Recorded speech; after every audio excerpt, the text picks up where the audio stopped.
Rain hammered the windshield in sheets, turning the Portland evening into a blur of gray and amber streetlights. Ethan Sawyer's pickup truck idled at the corner of Morrison and 3rd Engine, rattling the way 12-year-old Fords do when they've seen too many winters and not enough oil changes. His hands gripped the wheel at 10 and 2 knuckles pale against the cracked leather steering cover Harper had given him last Christmas, decorated with hand-drawn stars that were already peeling at the edges. The clock on the dash read 6:47. He had 13 minutes to reach Riverside Elementary before the after-school program locked up for the night, before Mrs. Patterson started making pointed comments about punctuality and responsibility. 13 minutes to cross a city suddenly determined to drown itself. Through the downpour, movement caught his eye. A figure hunched beneath the bus stop shelter on the corner, shoulders curved inward in a posture he recognized from his own mirror on the worst mornings. A woman in scrubs, pale blue fabric darkened to navy by the rain, sat with her head in her hands. Her shoulders shook, and even from 30 feet away, even through the water streaming down his windows, Ethan could tell the trembling had nothing to do with temperature. His foot hovered over the gas pedal. 12 minutes now. Harper would be waiting in the art room, probably showing Mrs. Patterson her latest sketches, oblivious to time the way only 9-year-olds could be. But she'd notice if he was late. She always noticed. The woman at the bus stop lifted her face to the sky, eyes closed, and rain washed over her features like she was trying to dissolve into it. Something in that gesture, that complete surrender to the storm, made Ethan's chest constrict. He'd seen that look before 6 years ago, standing in an empty bedroom with divorce papers in one hand and Harper's stuffed rabbit in the other, wondering how a person was supposed to keep breathing when the world insisted on falling apart. His hand moved to the window control before his brain caught up. The glass lowered halfway, letting in a spray of cold rain that immediately soaked his left shoulder.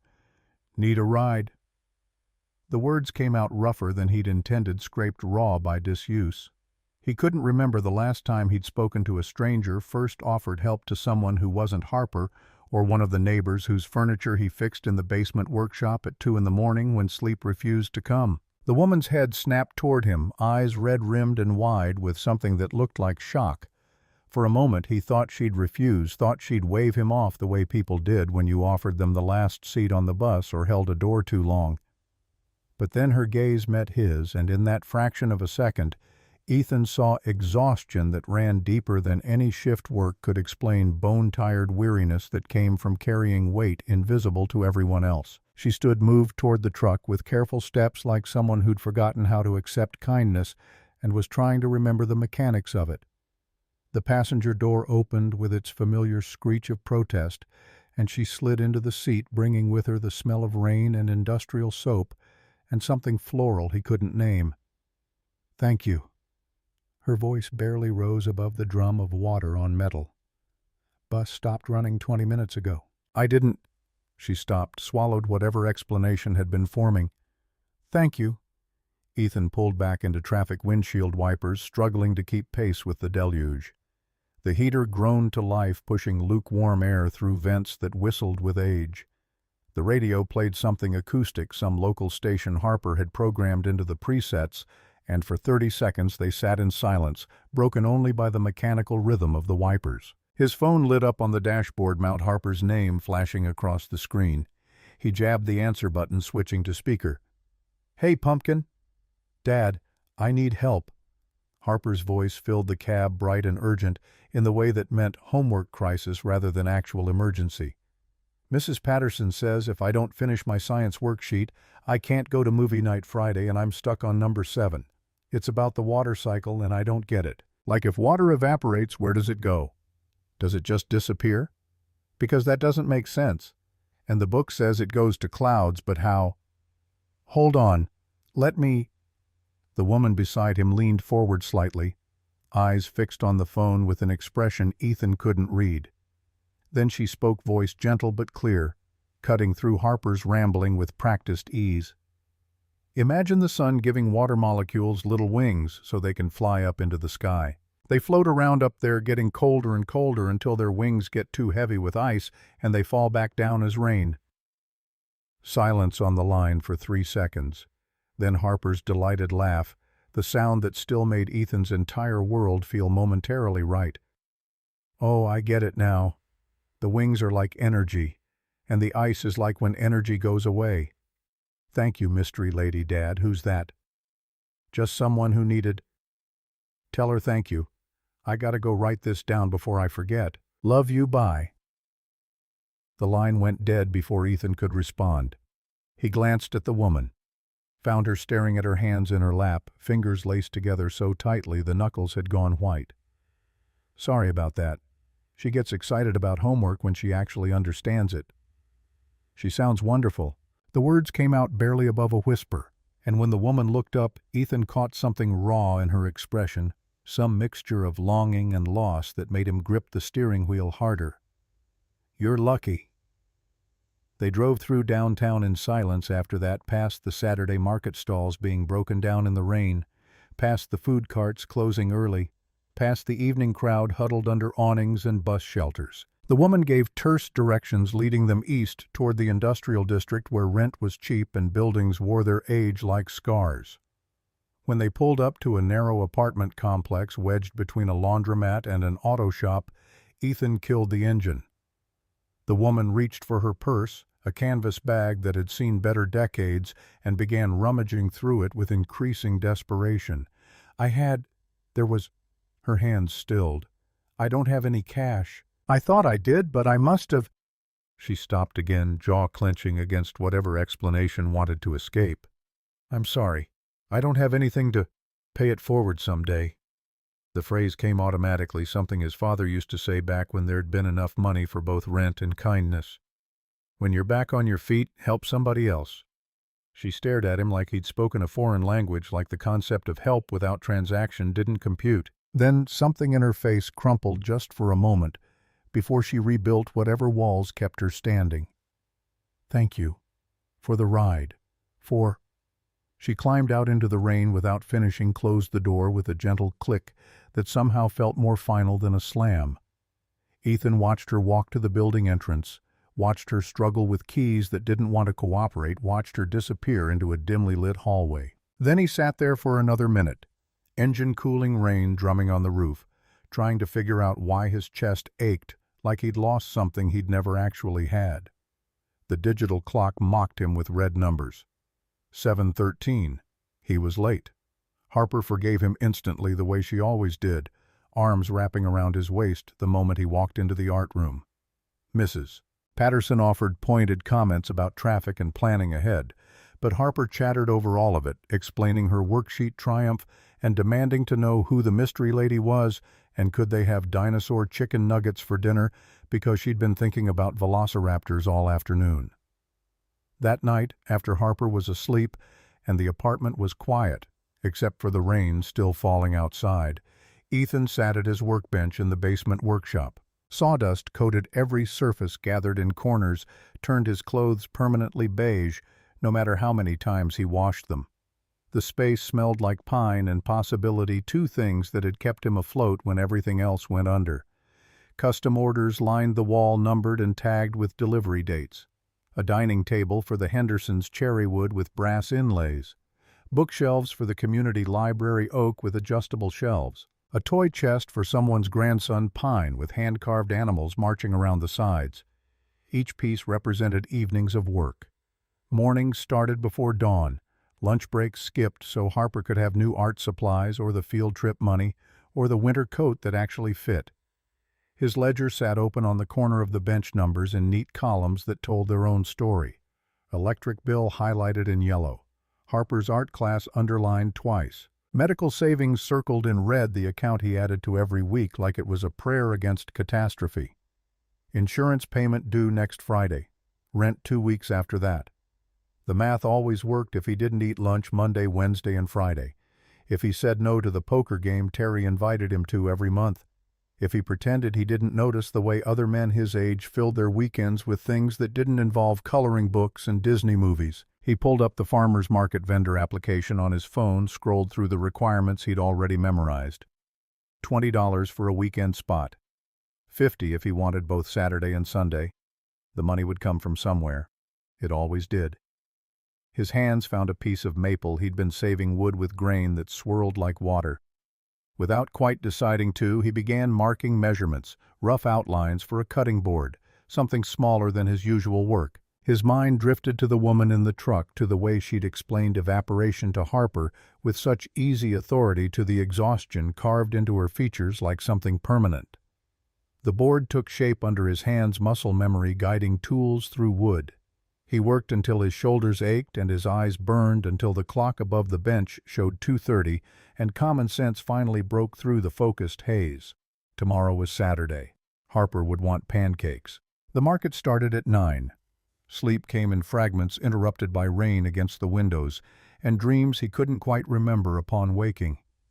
Morning arrived with Harper launching herself onto his bed at 6:45, already dressed and demanding breakfast with the urgency of someone who'd never learned patience. Ethan made pancakes shaped like stars because the alphabet cookie cutters produced better edges, and Harper ate 4, while explaining her plan to reorganize her room by color instead of by type of toy, a system that would definitely work better than last month's failed organization by size.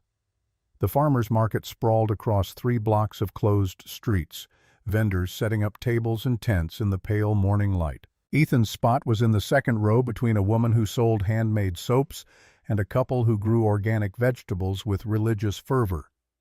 Harper helped unload the truck, carrying smaller pieces, while Ethan hauled the furniture, and by 8:50 they had everything arranged the way Harper insisted looked most professional. Cutting boards and salt cellars in the front, larger pieces toward the back, the toy chest open to display the hand-carved animals, pinecone creatures. Harper had made an art class, scattered throughout price tags, written in her careful handwriting, declaring them $2 each, proceeds going toward her college fund.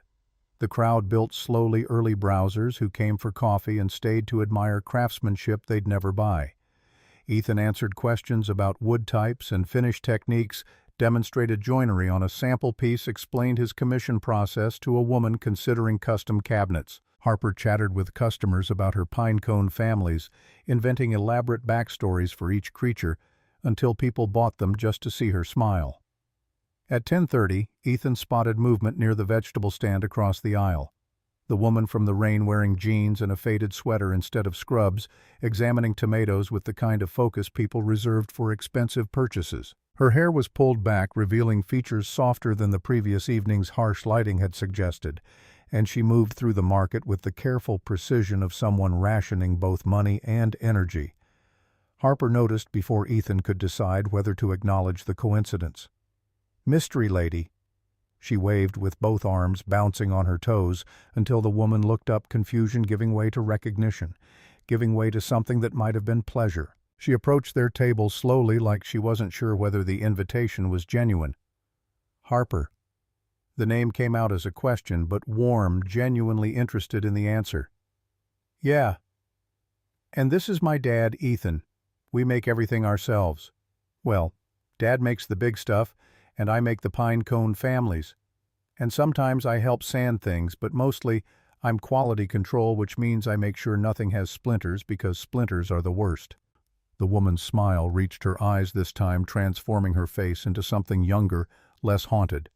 She scanned the table, fingers trailing over the smooth surface of a maple cutting board, pausing at the price tag, then moving on to examine a set of salt and pepper shakers carved to look like tiny trees. "You're very talented." She directed the comment at Harper, but glanced at Ethan, and he felt heat creep up his neck in a way it hadn't in years. "These are beautiful.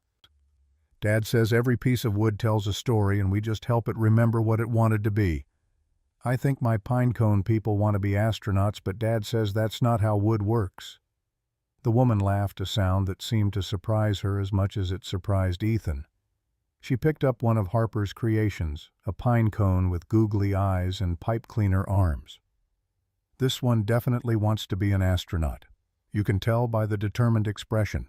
Harper beamed, launched into an explanation of her entire pinecone civilization, while the woman listened with the kind of attention that made it clear she actually cared about the answer. Ethan watched the interaction, something settling in his chest that felt dangerously close to hope. When Harper paused for breath, the woman carefully returned the pine cone to its place and picked up the maple cutting board again, the larger one she'd looked at first. Her thumb traced the grain with a gentleness that suggested familiarity with quality craftsmanship. Then she checked the price tag a second time, and Ethan saw the moment she made the calculation, saw her face shutter closed again. "These are wonderful. Really. I should—" She glanced toward the vegetable stand. "I need to finish shopping." She walked away before Harper could respond, before Ethan could think of something to say that wouldn't sound desperate or intrusive. He watched her select 1 bell pepper, 2 apples, a small bunch of kale. Enough for a person eating alone. Enough for someone measuring their life in single servings. The rest of the morning passed in a blur of transactions and small talk. Ethan sold 3 cutting boards, 2 sets of bookends, and took an order for a custom desk. Harper sold 11 pine cone people and used her calculator app to announce she now had $67 in her college fund, which was definitely enough to buy at least 1 textbook when she went to university to study either marine biology or musical theater. She hadn't decided yet. They packed up at 2, loaded the truck in comfortable silence built from years of practiced coordination. Harper sprawled in the passenger seat on the drive home, exhausted from a morning of social interaction, and fell asleep before they hit the highway.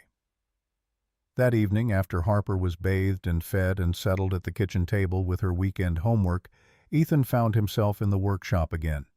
The maple board he'd started the previous night sat where he'd left it, rough shape defined but details unfinished. He picked it up, felt the weight of it, imagined it smaller, more personal, the right size for someone cooking for one.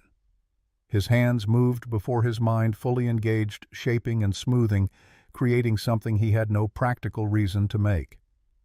The board took form across 2 hours' grain pattern, emerging under careful sanding edges, rounded just enough to feel comfortable in the hand. He worked until Harper called down the stairs that she needed help with her math homework.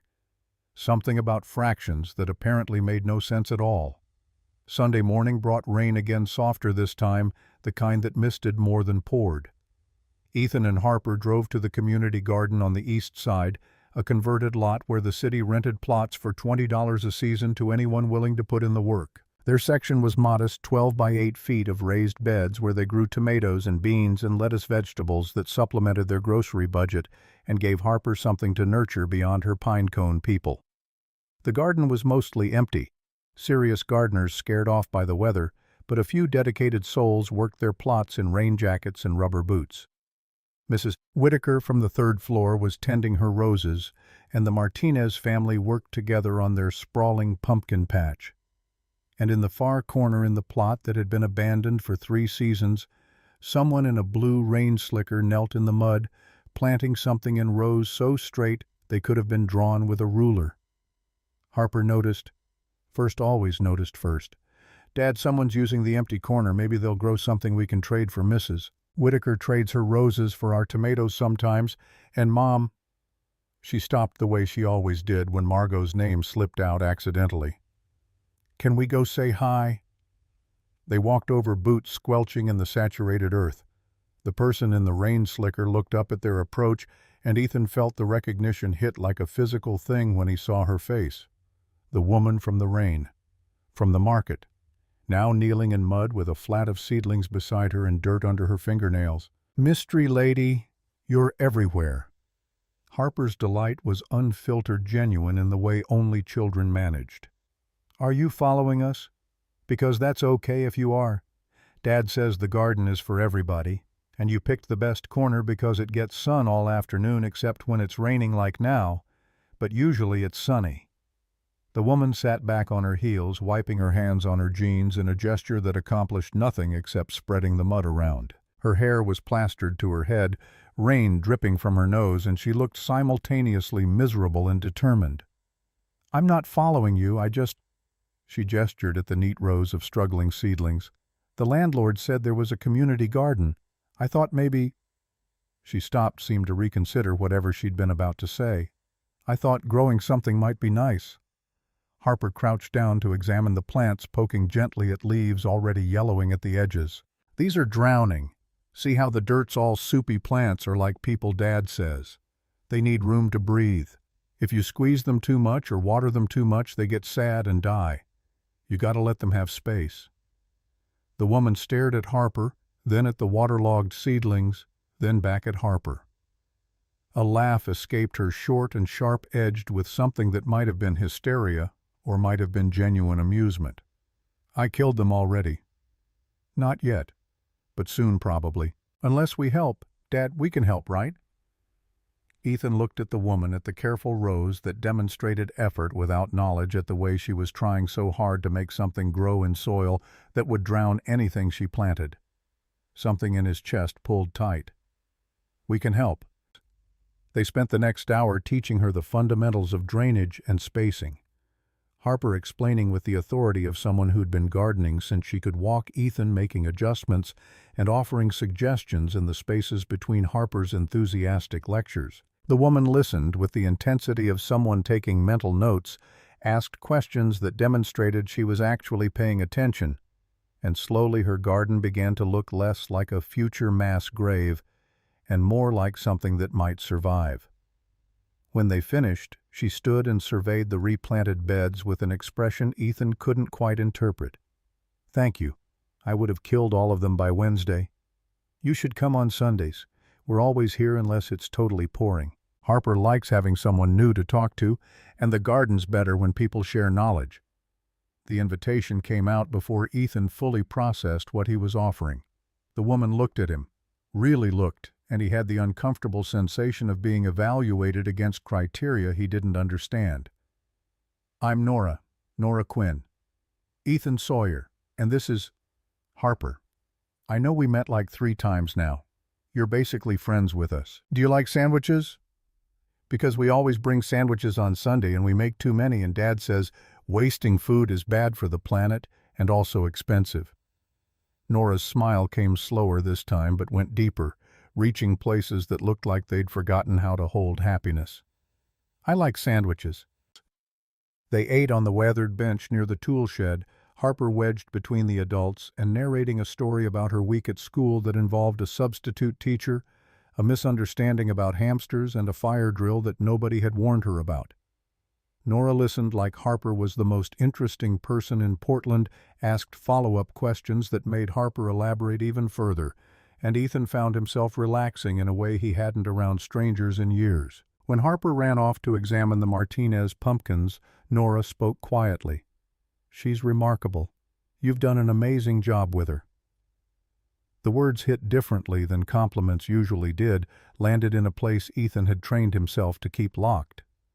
Margot had never said anything like that, never acknowledged that raising Harper alone took work, took sacrifice, took every ounce of strength he had and then some. Never validated the choices he made or the life he'd built from the wreckage she'd left behind. "I just show up every day, try not to screw up too badly. That's more than most people manage." They sat in silence after that, watching Harper chase a butterfly between the garden plots, listening to the rain ease into mist and then into memory. Something unspoken settled between them, comfortable in its quiet, and Ethan wondered if this was what it felt like when loneliness started to crack. The following Tuesday, Ethan received a commission for custom bookshelves from the pediatric wing at Portland County Hospital.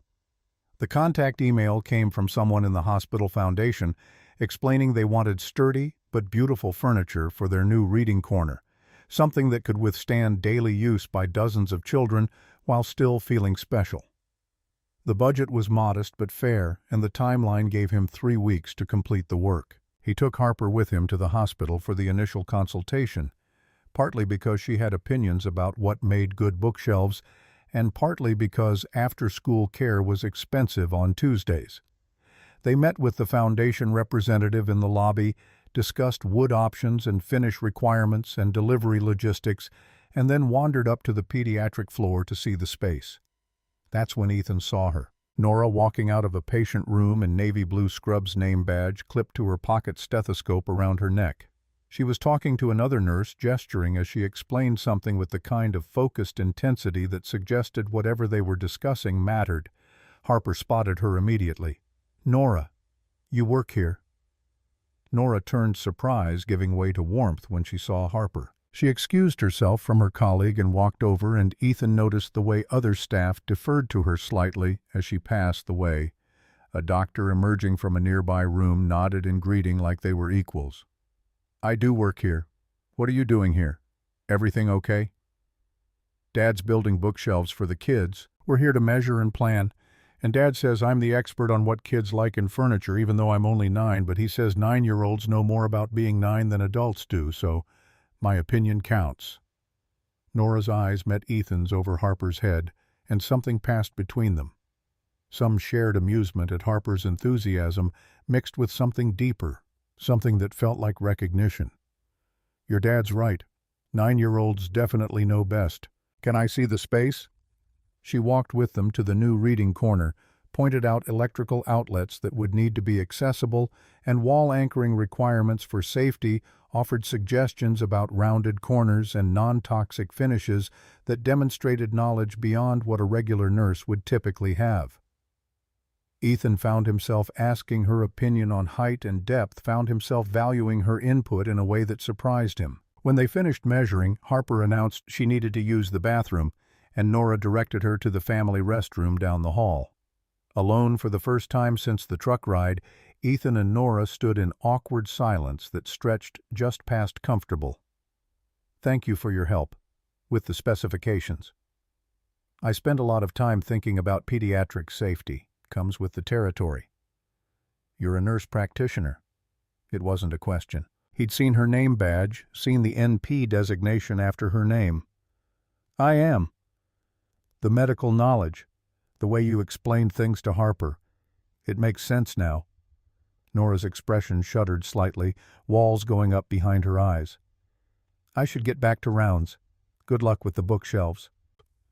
She walked away before he could respond, before he could ask the questions forming in his mind about how someone with her expertise ended up in Portland working night shifts and living in an apartment between a laundromat and an auto shop. Before he could acknowledge that every time he saw her, she seemed to be carrying weight he couldn't see, but could somehow feel pressing down on both of them. That night in the workshop, Ethan finished the small cutting board, the one sized for someone cooking alone. He carved 2 initials into the corner, small and subtle NQ, in a simple serif font. Then he wrapped it in brown paper and set it aside, unsure when or if he'd ever actually give it to her. The weeks developed a rhythm.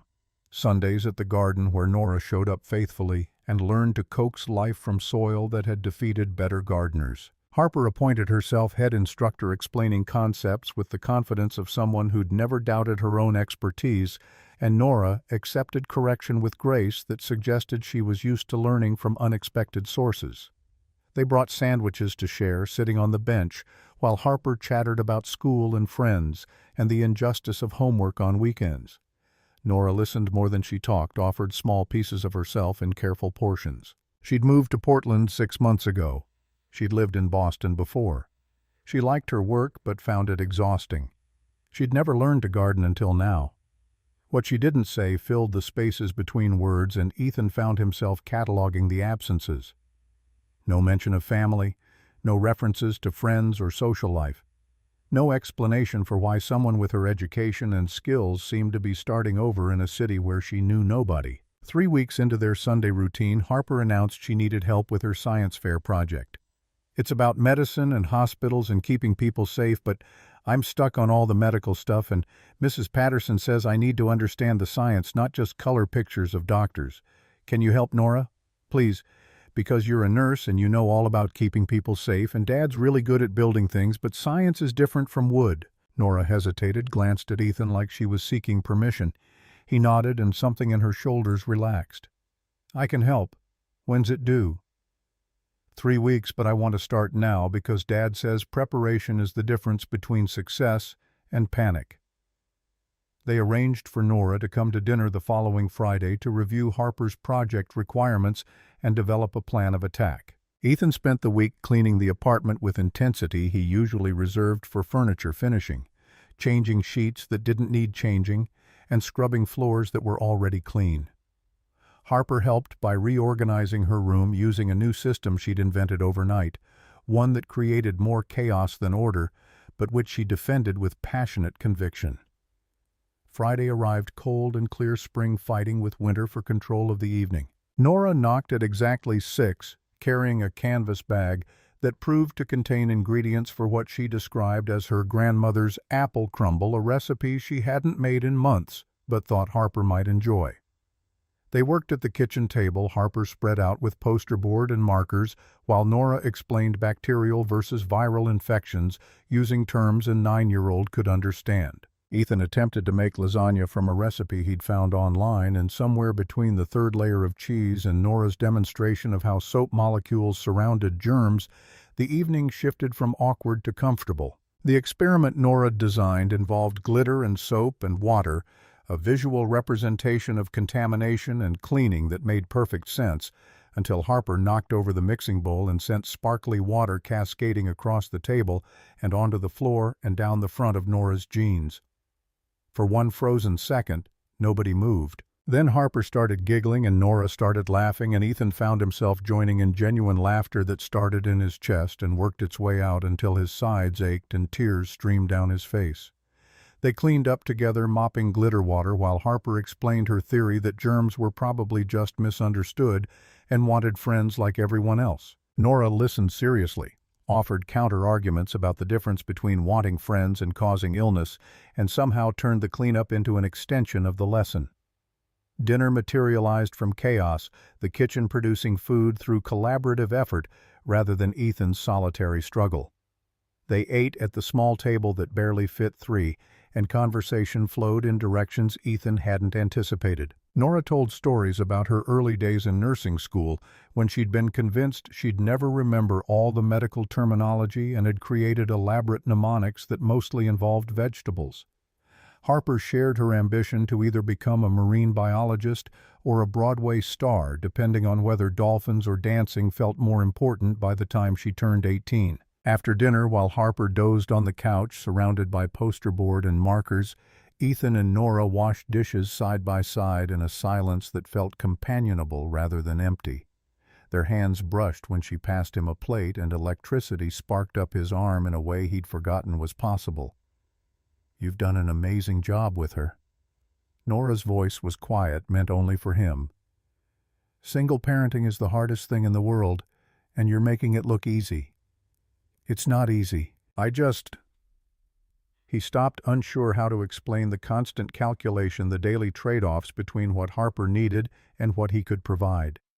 "I just try to show up. Every day. Try to be enough." "You're more than enough." She knows she's loved. That's everything. The validation settled into places Ethan hadn't known were empty, filled cracks he'd stopped noticing because acknowledging them hurt too much. Margot had never said anything like this, never recognized the work, the sacrifice, the careful architecture of a life built around making sure Harper never felt the absence of a mother who'd chosen to leave. They stood at the sink longer than the dishes required, and when Nora finally gathered her things to leave, Ethan found himself wanting to ask her to stay, to keep talking, to fill the apartment with something besides silence and the sound of Harper breathing in the next room. But he didn't. He walked her to the door, thanked her for her help with the project, and watched her disappear down the stairs into the spring evening. Harper's voice drifted from the couch, sleepy but insistent. "I like her, Dad. She's nice, and she's smart, and she laughs at my jokes even when they're not funny. Can she come over again?" Ethan looked at his daughter, at the trust in her eyes, at the hope he'd worked so hard to protect. "Yeah, pumpkin. She can come over again." That night, alone in the workshop while Harper slept upstairs, Ethan pulled out the cutting board he'd made weeks ago, the one with Nora's initials carved in the corner. He ran his thumb over the smooth wood, over the letters that represented something he didn't quite understand yet, but was starting to feel pulling at the edges of his carefully constructed solitude. Outside, rain started again, soft percussion against the workshop windows. Somewhere in the city, Nora was probably in her sparse apartment, probably unpacking boxes. She'd been too tired to deal with months ago, probably wondering the same things Ethan wondered about, how people built new lives from the ruins of old ones. He set the board aside, turned off the workshop lights, and climbed the stairs to an apartment that felt less empty than it had, a month ago, changed in ways he couldn't name, but could feel settling into his bones like knowledge he'd forgotten and was slowly remembering. Rain fell on Portland. In the morning there would be the garden. There would be Harper chattering about her project and Nora listening with the patience of someone who genuinely cared. There would be wood and sawdust and the slow, careful work of building something that might last. For now there was sleep and the sound of rain and the strange, fragile sensation of hope taking root in soil he'd thought was too damaged to grow anything new. The bookshelves took shape over 10 days of careful work, oak boards, joined with dovetails that would outlast the building itself. Ethan delivered them on a Thursday afternoon, Harper in tow, because spring break meant she shadowed him everywhere, narrating his life like a documentary she found endlessly fascinating. The pediatric wing staff helped him maneuver the pieces into position, and Ethan spent 2 hours anchoring them to the wall studs, testing stability, making micro-adjustments until everything sat level and secure. Nora appeared during the final installation, materializing from a patient room with her stethoscope draped around her neck like an afterthought. She watched him work without interrupting, and when he glanced over, she offered a small smile that felt like approval. "They're perfect. The kids are going to love them." Harper beamed with reflected pride. "Dad makes everything perfect. Even when the wood is cranky and doesn't want to cooperate, he figures it out. He says furniture is like people, you can't force it to be something it's not, you just help it become its best version." Nora's expression shifted, something vulnerable flickering across her features before she locked it away. "That's a good philosophy." The hospital volunteer coordinator appeared with paperwork, thanking Ethan profusely while explaining the tax documentation he'd need for the donation. Harper wandered off to examine the new books already filling the shelves, and in the brief moment of privacy, Nora touched Ethan's elbow, her fingers light against his flannel shirt. "Can I buy you coffee? Cafeteria? Coffee is terrible, but there's a place across the street that's almost drinkable." They sat in a corner booth at the cafe, Harper between them, working on a word search she'd found in a magazine someone had left behind. Nora wrapped her hands around her mug like she needed the warmth despite the spring sunshine streaming through the windows. "I never properly thanked you. For the ride that first night, for helping with the garden, for letting me be part of Harper's project. You don't owe me anything. I know. But—" She stopped, searched for words that seemed to evade her. "It's been a long time since anyone just helped, without wanting something back, without keeping score." Ethan wanted to ask what had happened, who had hurt her badly enough that basic kindness felt like a gift rather than a baseline expectation. But Harper chose that moment to announce she'd found all the words except perseverance, which she declared was a made-up word anyway because it was too long to be real. The following Sunday at the garden, Nora's plot showed actual progress, green shoots pushing through soil with determination that suggested they might actually survive. She'd been coming on weekdays too. She explained early mornings before her shifts, watering and weeding and learning through trial and error what the books couldn't teach.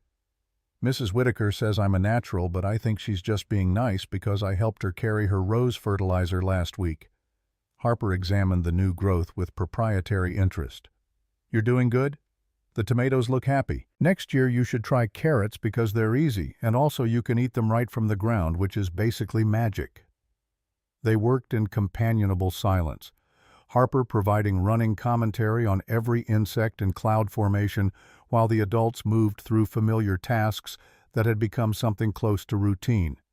When they broke for lunch, settling onto the bench with sandwiches and fruit, Harper announced she'd been thinking about their family structure. At school, Emma has 2 moms and Marcus has a mom and a dad, and Zoe lives with her grandma, and everybody's family is different, which Mrs. Patterson says is what makes the world interesting. So I was thinking maybe our family could be different too, like maybe we could— "Harper." Ethan's voice came out sharper than intended, panic flaring in his chest. "Let's talk about this later."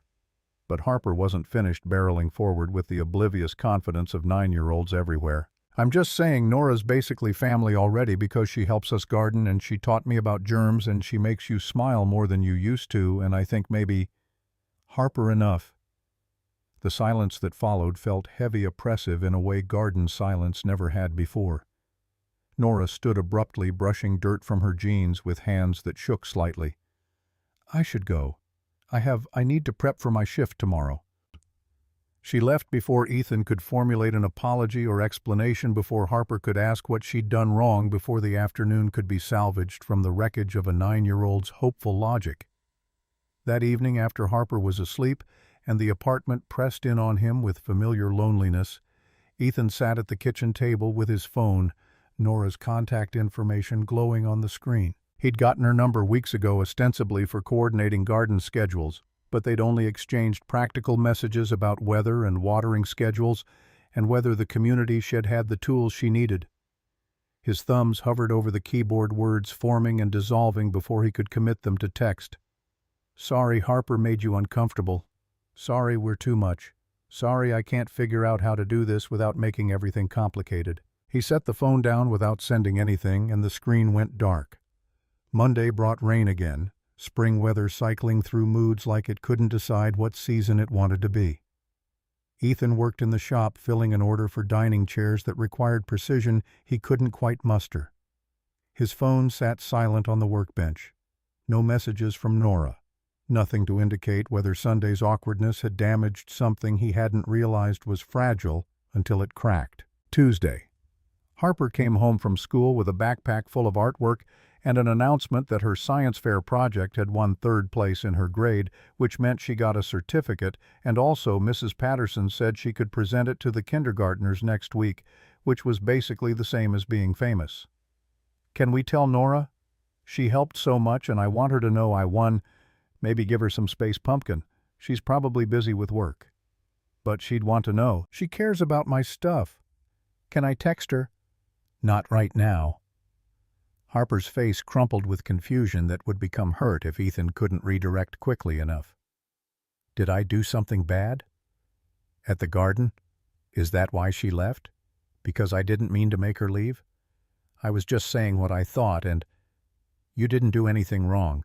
Sometimes grown-ups need time to think about things. What things? Complicated things. Harper accepted this with the resignation of someone who'd learned that complicated meant the conversation was over. She retreated to her room and Ethan heard the soft sound of markers on paper, Harper processing her feelings the way she always did through colors and shapes that made sense when words failed. Wednesday afternoon, Ethan's truck refused to start, battery dead from an interior light Harper had left on overnight. He called Terry from the hardware store, who arrived with jumper cables and unsolicited advice about replacing the battery before it died completely at an inconvenient time, which Ethan acknowledged while mentally calculating whether the battery fund could be raided without compromising the medical savings. Thursday brought a commission inquiry from a lawyer downtown, someone wanting a custom desk for their home office budget, flexible timeline negotiable. Ethan scheduled a consultation for the following week and allowed himself 30 seconds of relief that the numbers might work this month without skipping quite so many meals. Friday. Harper asked again about Nora, and Ethan deflected again, and the pattern established itself as something that might become permanent if he didn't figure out how to break it. Sunday at the garden felt wrong, incomplete.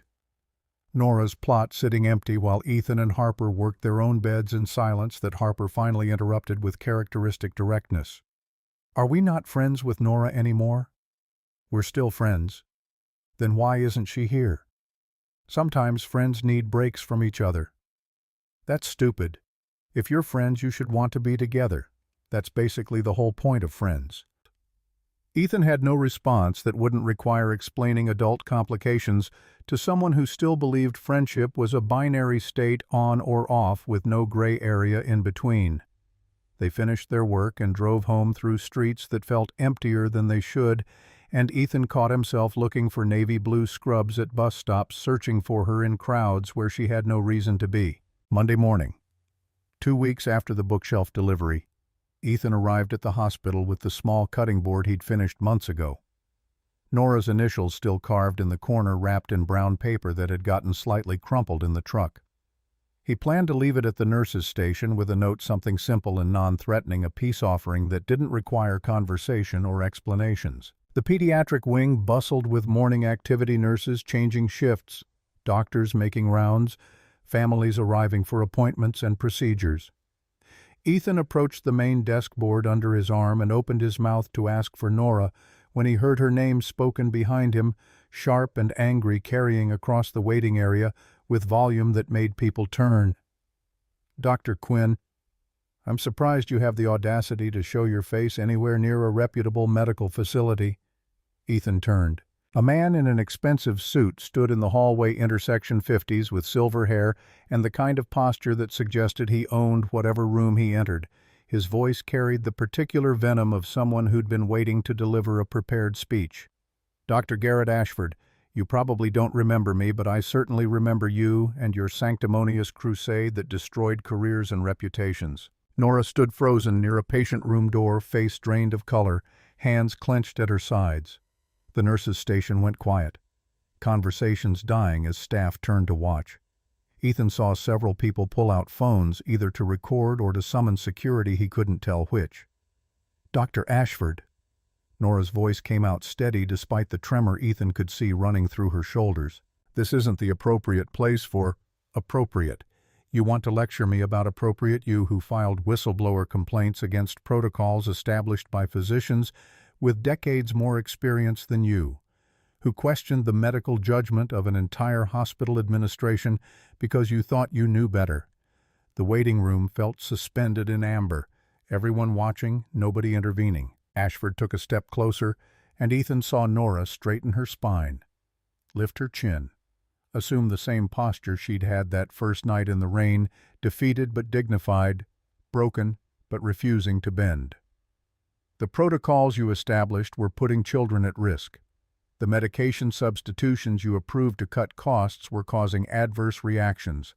I documented everything and reported it through proper channels, and when nothing changed, I went to the state board. I did my job.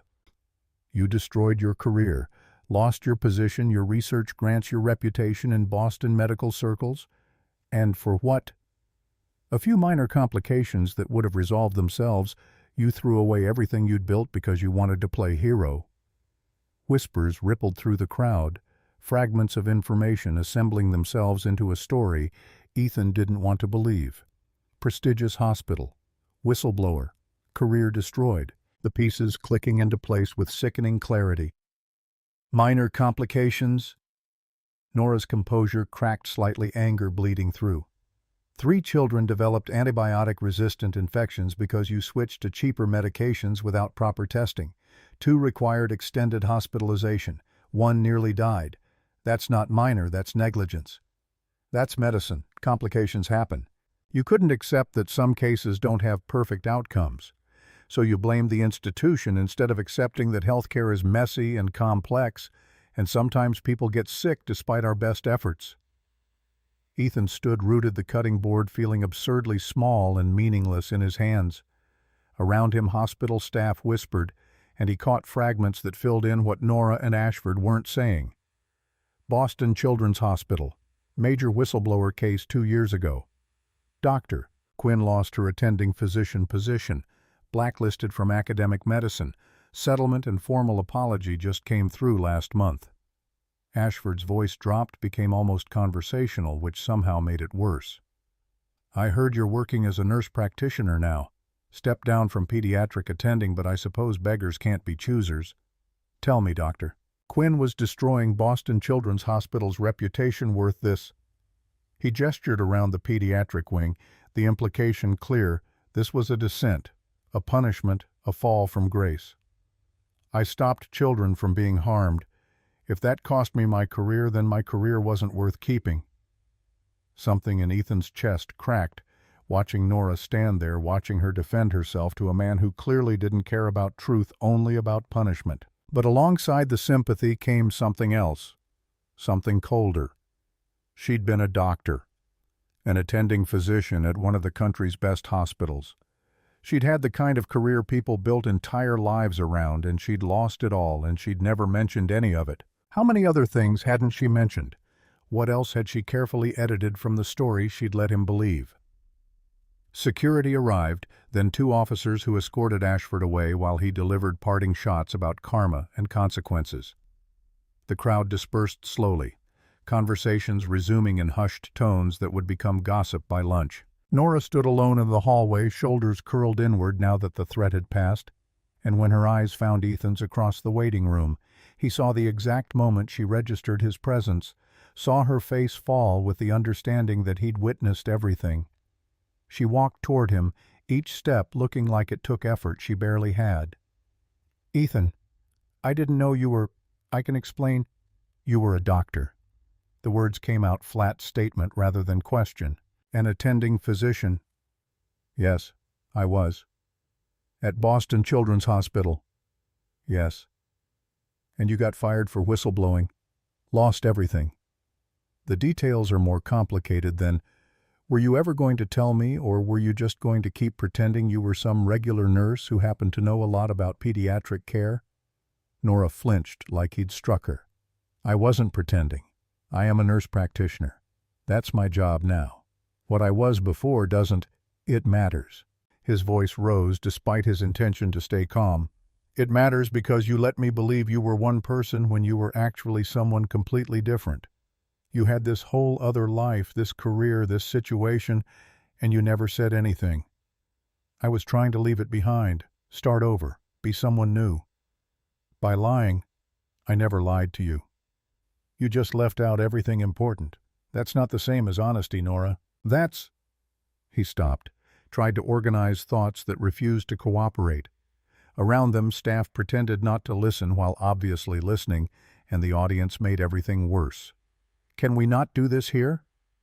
They found an empty consultation room, small and sterile chairs arranged for delivering bad news to families who'd already had enough bad news for one lifetime. Nora sat with her hands folded in her lap, professional mask firmly in place, and Ethan remained standing because sitting felt like committing to a conversation he wasn't sure he wanted to have. Tell me what happened. All of it. Nora took a breath that sounded like it hurt. I was an attending physician in pediatric medicine at Boston Children's.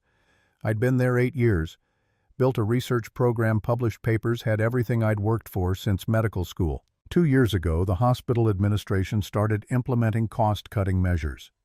New protocols for medication formularies, switching brand-name drugs to generics that weren't quite equivalent, reducing nursing ratios, cutting corners on things that seemed minor but added up to reduced care quality.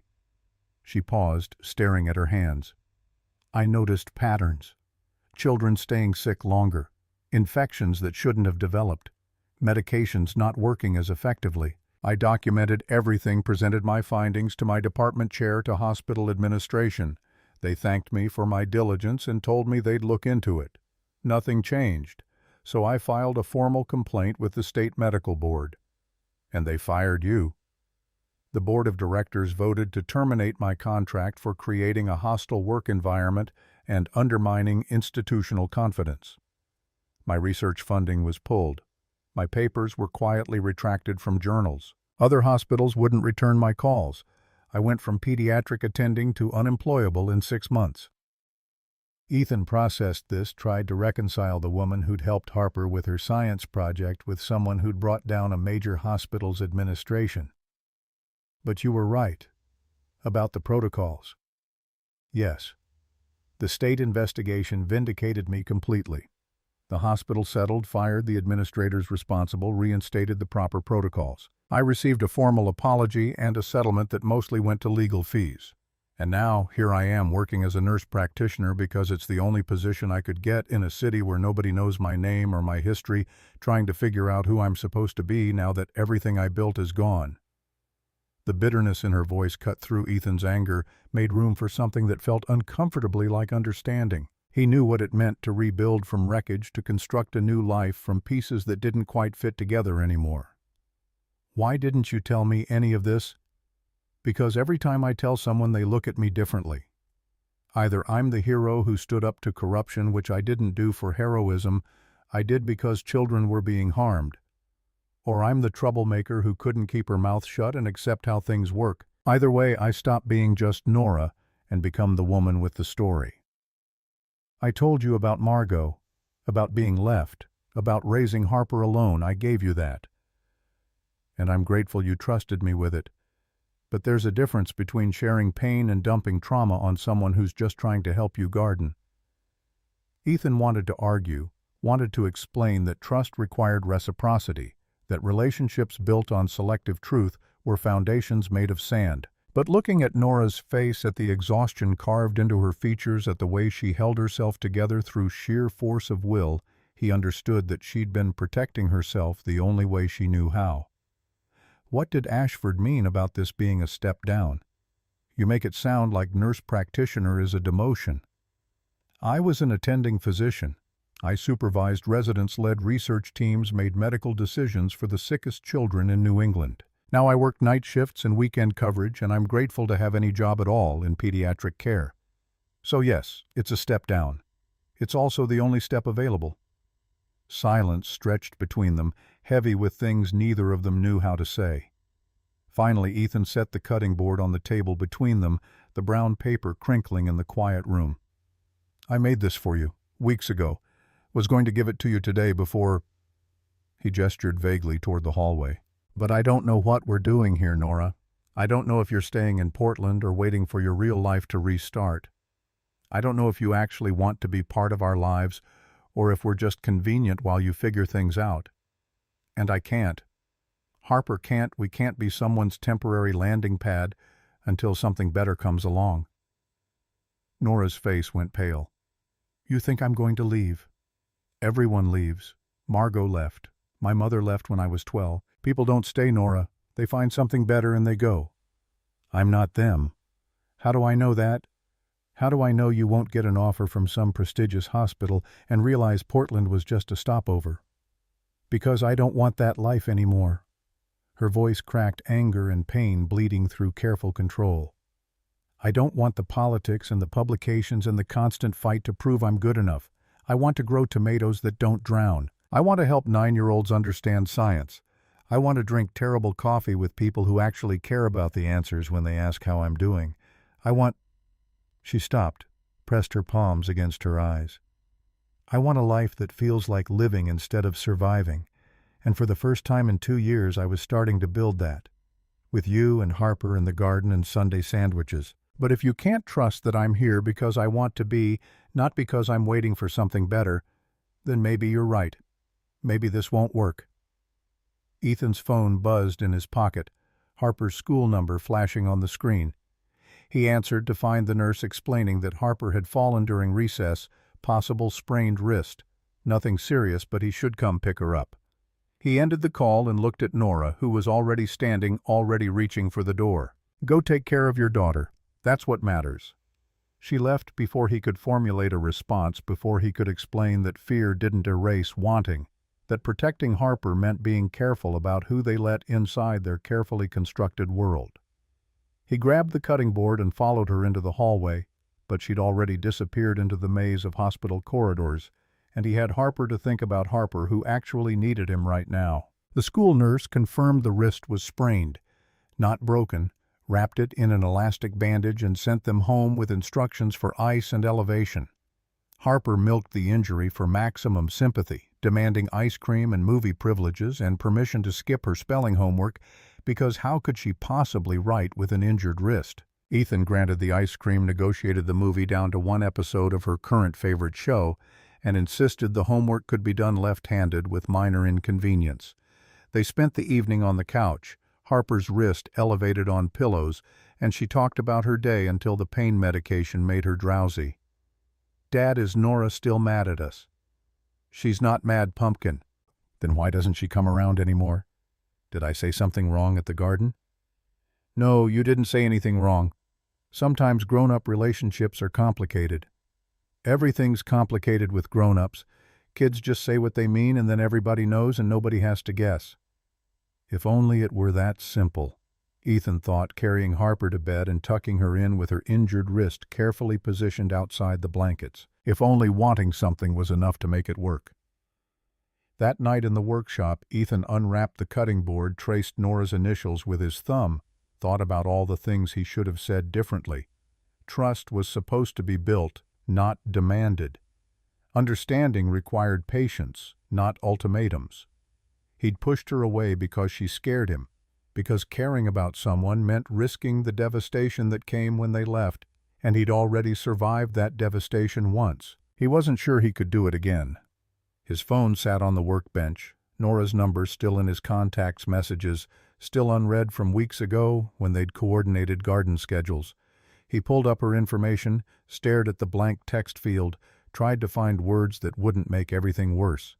Finally he typed, "I'm sorry for what I said. for assuming the worst. Harper sprained her wrist today and asked about you. She misses you. We both do. He stared at the message for 5 minutes before deleting it unsent. Apologies required more than text messages. They required showing up, having difficult conversations, being willing to sit with discomfort until understanding emerged from the wreckage of assumptions. Sunday came, and Ethan took Harper to the garden despite the threatening clouds and her complaints that her wrist hurt too much for weeding. They worked their plot in silence, and when Ethan glanced toward Nora's corner, he found it empty, plants beginning to wilt from neglect, careful rows already showing signs of abandonment. "She's not coming back, is she?" Harper's voice was small, younger than 9, the voice she used when she was trying to be brave about things that hurt. "I don't know, Pumpkin. Did you make her leave like Mom left?" The question hit like a physical blow, stealing breath Ethan didn't know he'd been holding. "Your mom left for her own reasons. That wasn't about you or me, it was about what she wanted for her life. But Nora leaving is about us, about something we did. It's complicated. You always say that when you don't want to explain." Harper turned back to the garden, attacked weeds with her good hand, and Ethan let her work through anger that was easier than sadness. They finished in silence, loaded tools back into the shed, drove home through streets that had become unfamiliar somehow, like the entire city had shifted slightly left while he wasn't paying attention. That evening, Harper emerged from her room with a piece of construction paper folded in half, decorated with markers and stickers, and her careful 9-year-old handwriting. "Can you give this to Nora at the hospital? Harper, please, I just want her to know I'm sorry if I made her upset, and that I miss her, and that our tomatoes are lonely without her tomatoes next to them." Ethan took the card, opened it to find a drawing of 3 stick figures in a garden surrounded by plants and sunshine, and the word family written in purple marker across the top. Below it in Harper's careful printing, "Dear Nora, I'm sorry if I said something wrong. Please come back. Love, Harper. P.S. My wrist is sprained but not broken. P.P.S. Dad is sad but won't say why." Something in Ethan's chest cracked wider, the careful armor he'd constructed around his heart developing fissures he couldn't repair. "I'll give it to her. Promise. Promise." 2 days later, Ethan drove to the hospital with Harper's card in his jacket pocket and the cutting board wrapped fresh in clean paper. The pediatric wing bustled with afternoon activity, and he asked at the nurse's station for Nora, was told she'd switched to overnight shifts, wouldn't be in until after 7. He left the cutting board and the card with the charge nurse, along with a note he'd written and rewritten until the words felt close to right. "Nora, Harper wanted you to have this. I wanted you to have the other thing. I'm sorry for everything I said, for assuming, for not trusting that you're here because you want to be. If you're willing to try again, we'll be at the garden Sunday morning. Ethan." 3 days passed with no response. Sunday morning arrived, cool and clear, spring finally committing to itself, and Ethan and Harper drove to the garden expecting empty beds and wilted plants and confirmation that some things once broken couldn't be repaired. Instead, they found Nora kneeling in her plot, transplanting seedlings with the careful precision they'd taught her, dirt under her fingernails, and Harper's card propped against a garden stake like a flag declaring territory reclaimed. She looked up when they approached, and her eyes were red-rimmed but clear, determined in a way Ethan recognized from that first night in the rain. "I got your note, and Harper's card, and the cutting board, which is beautiful and I don't deserve." "You deserve—" "Let me finish." Her voice was gentle but firm. "I'm sorry I didn't tell you about Boston, about everything. You were right that trust requires honesty, and I wasn't being fully honest because I was scared. Scared you'd see me differently. Scared you'd think I was too damaged or too complicated or too much." Harper started to interrupt, and Ethan put a hand on her shoulder, silencing her with a look. "But you were also wrong. I'm not waiting for something better. I'm not using Portland as a stopover. I bought this apartment lease for a year. I enrolled in continuing education courses at the community college. I planted tomatoes and beans that won't be ready to harvest until August, and I fully intend to be here to eat them. I'm building a life, Ethan, and if you'll let me, I'd like that life to include Sunday mornings with you and Harper teaching her about medicine and learning from her about absolutely everything else." Silence settled over the garden, broken only by bird song and the distant sound of traffic. Harper looked between them with an expression of cautious hope, like she was watching something fragile being assembled and was afraid to breathe wrong. Ethan found his voice rough with emotion he couldn't quite name. "We'd like that too." Harper launched herself at Nora with enough force to nearly knock them both over, good arm wrapping tight, while she babbled about the tomatoes and the science fair and how she knew Nora would come back because family doesn't just leave forever unless they're not really family. Over Harper's head, Nora's eyes met Ethan's, and in them he saw a reflection of his own hope, his own fear, his own desperate want to believe that maybe this time someone would stay.